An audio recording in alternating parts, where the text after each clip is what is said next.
அம்மா வேலையிலேருந்து என்ன டெர்மினேட் பண்ணிட்டாங்க. இது என் பாய் ஃப்ரெண்டாச்சும் புரிஞ்சுப்பான்னு நினச்சேன். ஆனால் அவனும் டாக்ஸிக்காக பிஹேவ் பண்ணுறான். எனக்கு உன் மடியில் சாஞ்சு அழனும் போல் இருக்குமா. ஆனால் நீ இப்போ என் கூட இல்லை.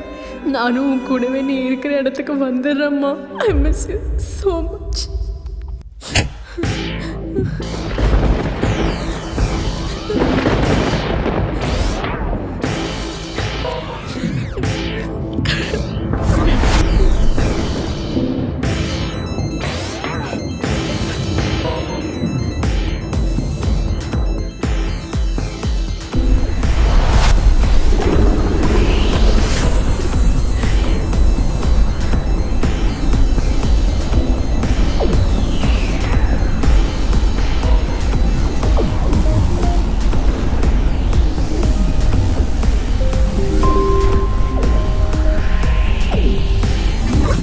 இதோட ஃபுல் வீடியோவை பார்க்க ஹேண்டில் கீழே இருக்கிற ப்ளே பட்டனை கிளிக் பண்ணுங்க.